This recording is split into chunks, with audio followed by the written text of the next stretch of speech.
Good morning, students. Now the last topic of Unit 1, that is zeros of polynomials and Muller's method. Right? This is your syllabus. Zeros of polynomials and Muller method. There are two methods are there. One is Horner methods and Muller method. See, this is the syllabus. 93 page number, prescribed textbook. 94, 95, 96, 97, 98 algorithms are there, and 99. That's it. This is your syllabus. Next thing is survey of methods and software. It is just theory. Now next, interpolation and polynomial approximation, that is different chapter. Now we are going to discuss about this zeros of polynomial and Muller method. Right? Now here zeros of polynomials and Muller method. Now you consider an nth degree polynomial in x. Let the nth degree polynomial is denoted by p of x, an x power n, an minus 1, x power n minus 1, an minus 2, x power n minus 2, plus so on, a1x plus a naught.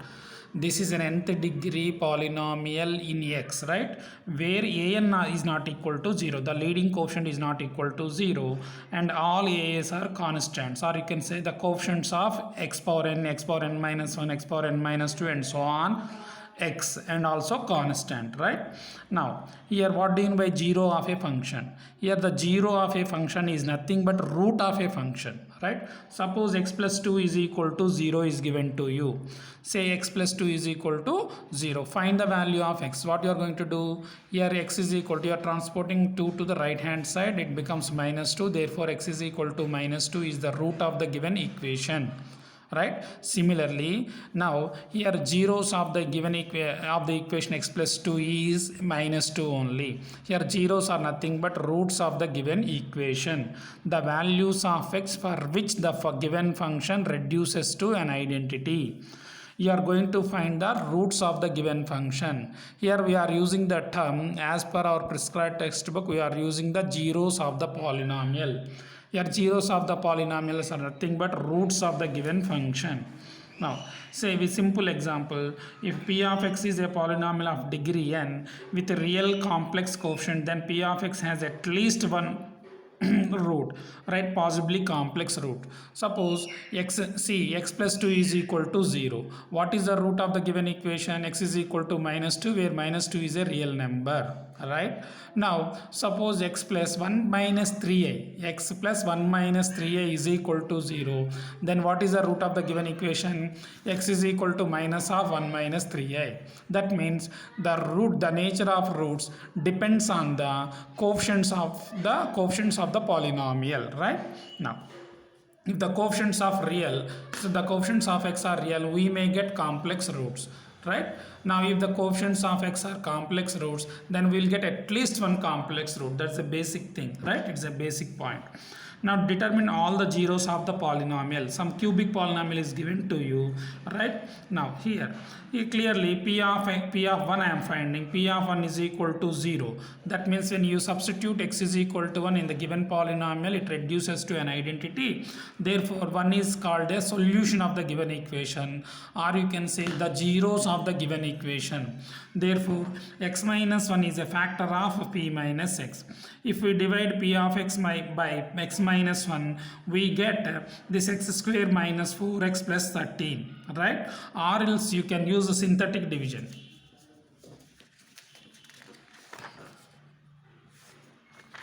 See, I am explaining here for this problem. Now synthetic division is what? See, first of all we have to write the coefficients of x cube 1. Next coefficient of x square is minus 5. Next coefficient of x is plus 17. Next constant term is minus 13. Here 0. Now 1 plus 0 is 1. 1 into 1 is plus 1. If you add these two, minus 4 I am getting. 1 into minus 4 is minus 4. Here what I am getting here? plus 13, right? If you add these two, 1 into 13 is plus 13, becomes 0. That means x minus 1 is a factor, right? Here, how to reduce? This is multiplied by x square, this is multiplied by x, this is constant. Therefore, what I am getting here, x square minus 4x plus 13, right? Now that p of x can be written as x minus 1 into x square minus 4x plus 13. To get zeros, what we have to do? We have to equate each factor to 0. That's why I am equating x minus 1 is equal to 0 and x square minus 4x plus 13 is equal to 0. Now if we equate each factor to 0, we are getting the roots of the given equation. X is equal to 1. Now I am using minus b plus r minus b square minus 4ac formula to get the roots. Here I am getting two roots. One is 2 plus 3i, another one is 2 minus 3i, right? Because it is a cubic equation, it has how many roots? 3 roots. Because it is a cubic equation, it has 3 roots. Every quadratic equation has 2 roots. Cubic equation has 3 roots. Those roots are 1 comma 2 plus 3i comma 2 minus 3i. Therefore the roots are here distinct and imaginary. One root is real, rest of the roots are imaginary roots. Okay, this is a basic thing how to find the roots. Now here again some explanation is there.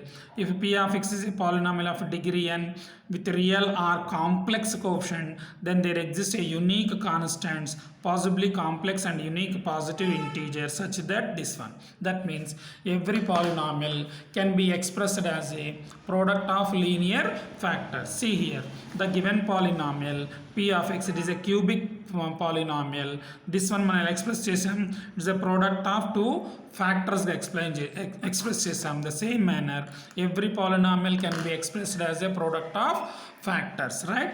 Now linear factors are some quadratic factors. Now the collection of zeros of a polynomial is unique, and if each zero means the root xi is counted as many times as its multiplicity mi.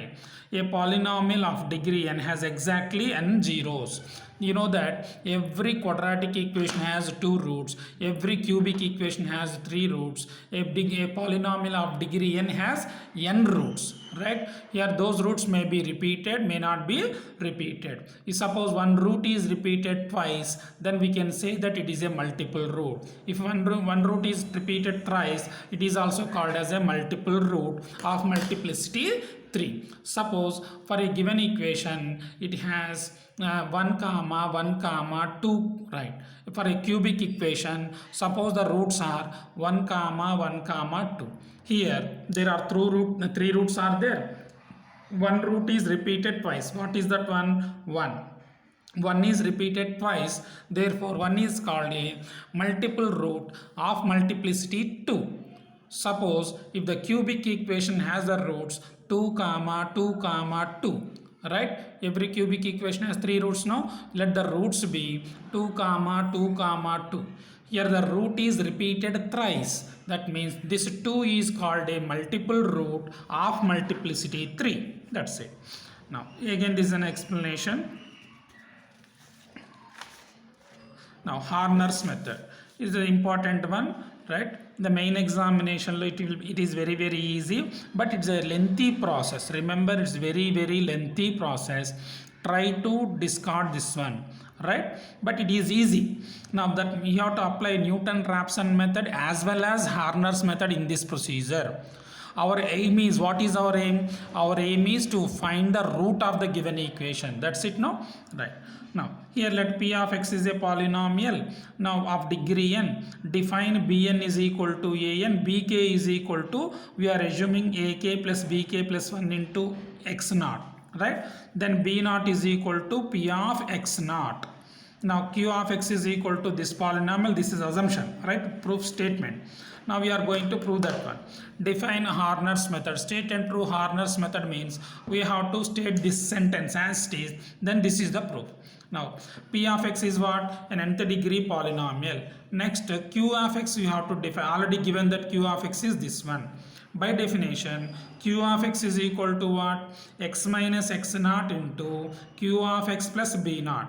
right? Now see here, x minus x naught into q of x plus b naught we are calculating. We are substituting those values. Now after simplifying, what I am getting, bn into x power n plus bn minus 1 into bn x naught x to the power of n minus 1 and so on. That means I am rearranging the terms. First of all, I am writing x power n terms, then x power n minus 1 terms, then x power n minus 2 terms, and so on, x terms, and then constants. Now after multiplication, see here I am multiplying with this one and this one and this one, so on. Later this one and this one, so on, right? And then we are grouping the words, right? By hypothesis, what is the given data? Bn is equal to an. Bn is equal to an, and bk minus bk plus 1 into x naught is equal to what?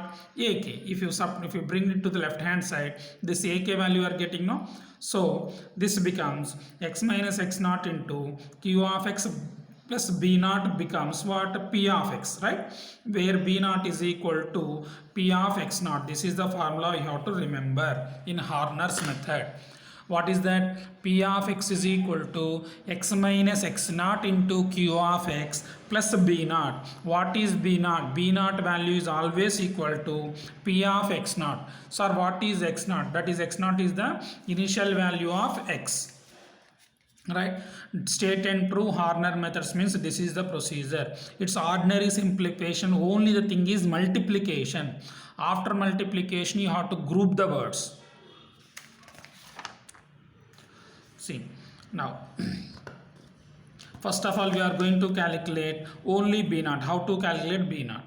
Use Horner's method to evaluate p of x. See, p of x is given, it's a 4th degree polynomial, and x naught is equal to minus 2. This is the initial approximate root of the given equation. Now here p of x is equal to this one. I am using synthetic division. First of all, I have to write x to the power of 4 coefficient, that is 2.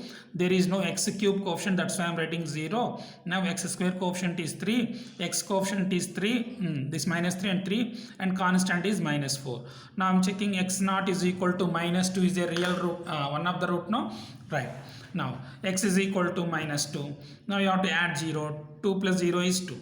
Minus 2 into 2 is minus 4. Again add minus 4.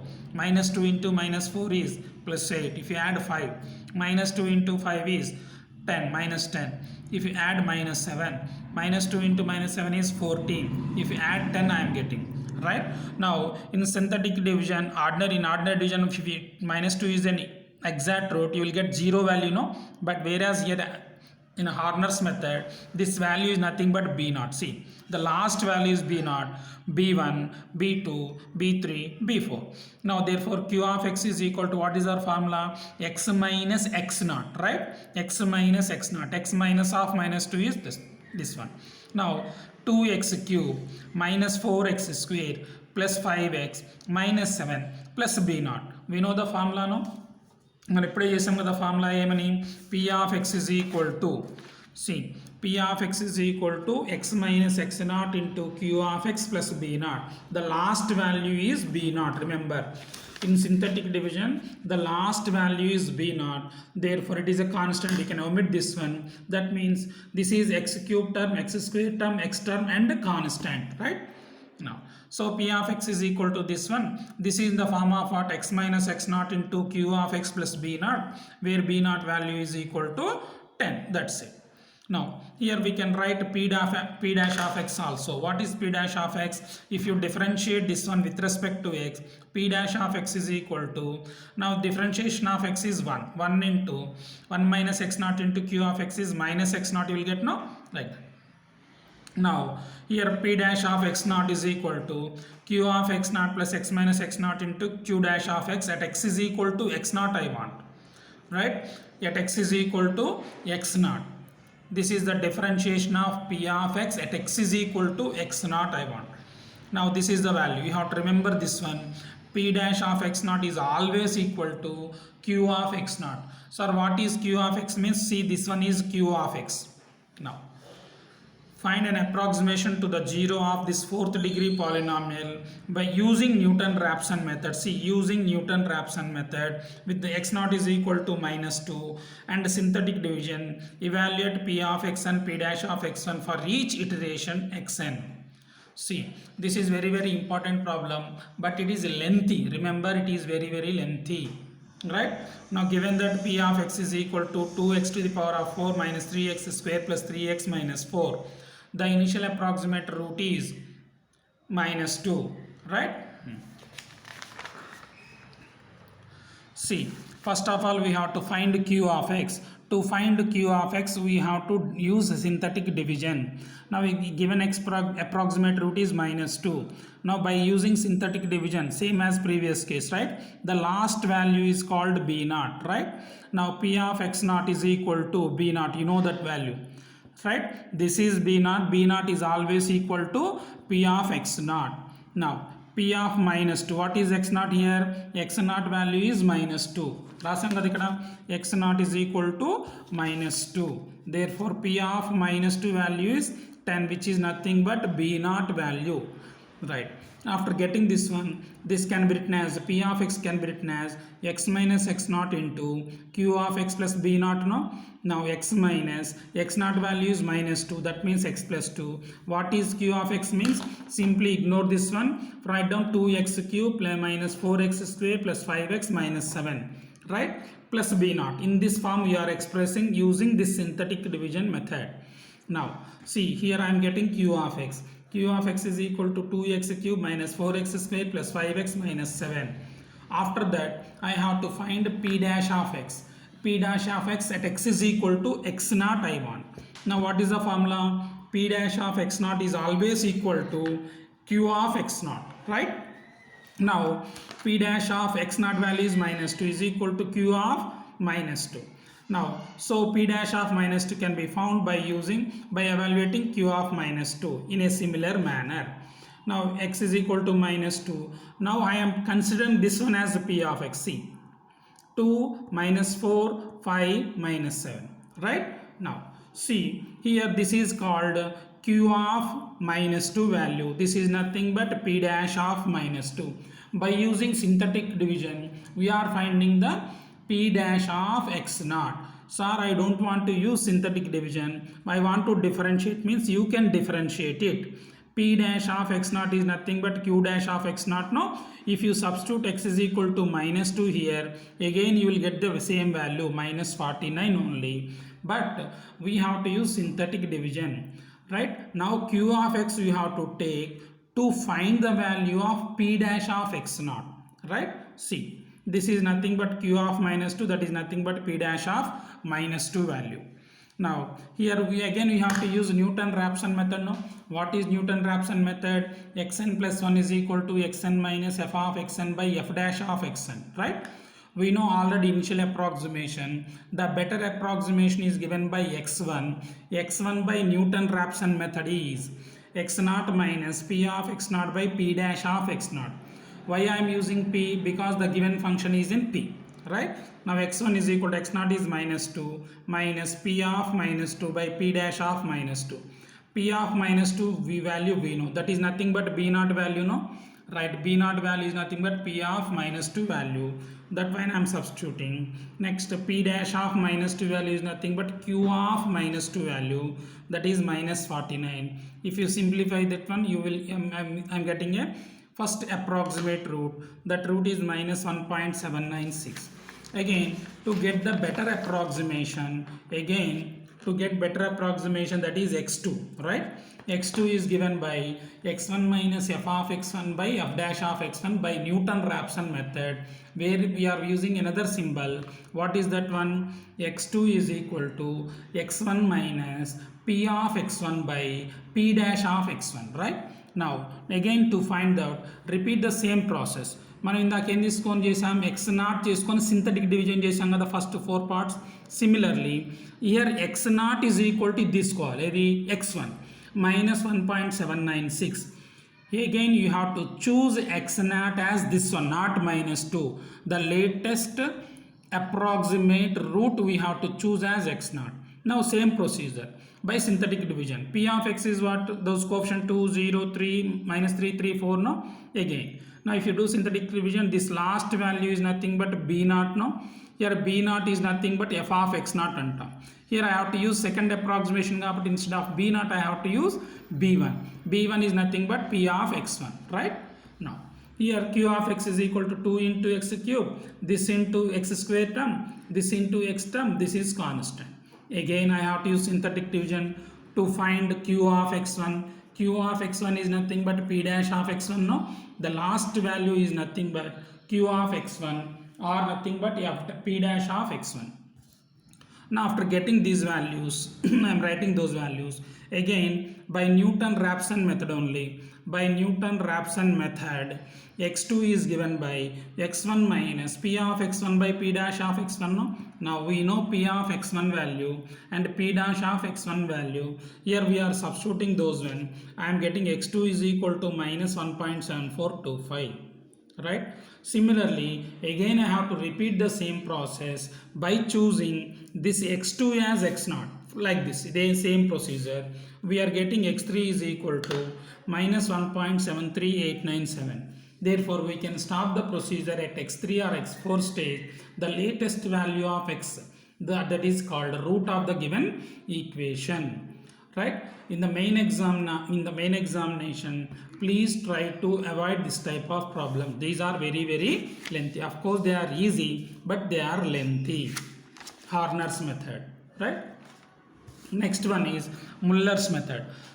Complex zeros, Muller's method. These are the basics. See, one problem with applying suppose if you want, one problem is given to you, find the root of the given problem or find the root of the given polynomial. Now you can apply bisection method, you can apply secant method, you can apply regular-Falsy method, you can apply Newton-Raphson method, you can apply modified Newton-Raphson method. There are so many methods are there to find the root of the given equation.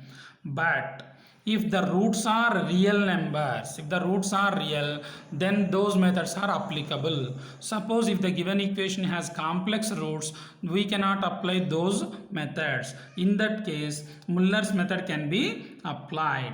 See, one problem with applying secant, false position, Newton's method to polynomials is the possibility of the polynomial having complex roots even when all the coefficients of real numbers. If the polynomial whose coefficients are real numbers also, then we may get complex roots. Suppose if z is equal to a plus ib is a complex zero of multiplicity m of the polynomial p of x with real coefficients, then z bar is equal to a minus ib is also a zero of multiplicity m of the polynomial p of x, and x square minus 2ax plus a square plus b square whole to the power of m is a factor of p minus x. It is a point only. Right, ఎప్పుడైనా సరే complex roots వచ్చాయి అంటే suppose ఏ plus 2 plus 3i అనేది ఒక root అనుకుందాం, then its conjugate is also a root. 2 minus 3i is also a root of the given equations.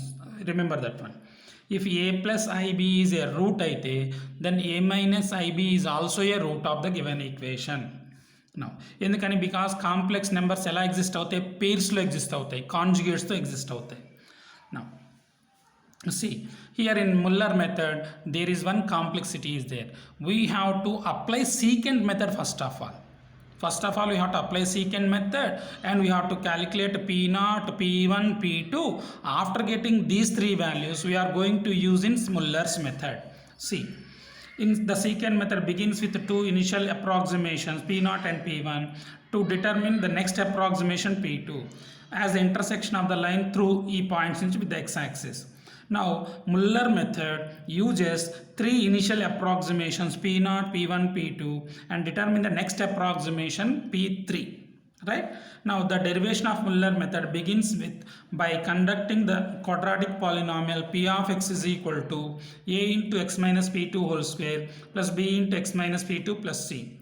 Now this equation passes through these points, means we can substitute in the place of x p0, right, and p1 and p2. Here I am substituting f of p0, f of p1, f of p2, right. Now I am getting c is equal to f of p2. We have to use c value to get the values of a and b, right. Derivation is easy. Now Here if you solve the equations, then you are getting b value and also a value. Now to determine p3, a 0 of p of x, a 0 of p of x means it is a root of given polynomial. Better approximation, we apply quadratic formula.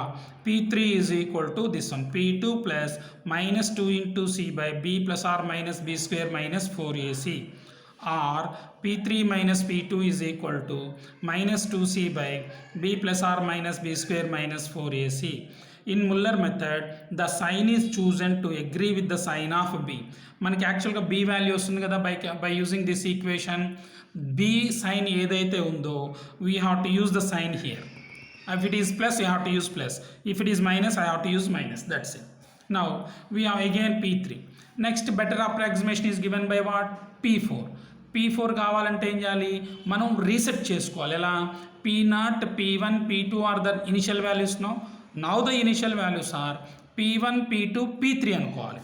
Again P1, P2, P3 use చేసి A, B, C values you have to find out. Now again applying formula, P4 is equal to P3 minus 2C by B plus sin of B into B square minus 4AC.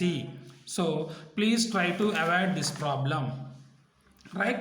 ఈ Muller method అనే దాన్ని ఈ ఒక్క problem మీరు మాత్రం avoid చేయండి, because we have to apply secant method. If you want to apply Muller method, first of all you have to apply secant method. We have to get 3 values. P0 initial approximation, P1 next approximation, P2 next better approximation. After getting those values, I have to use A, B, C formulas. Right? Again I have to calculate P3 by using P2 minus BC by 2C by B plus into sin of B into square root of B square minus 4AC. So try to avoid this problem. I am giving this notes also. This is 0 of the polynomial in a prescribed textbook. See, after 32 page, now you have to, this is 33, this is the prescribed textbook problem. See, try to solve this problem. It is very lengthy. Main examination point lo ee problems matram cheyakandi. Again I will post the video for this problem, right? How to derive all those things, derivations and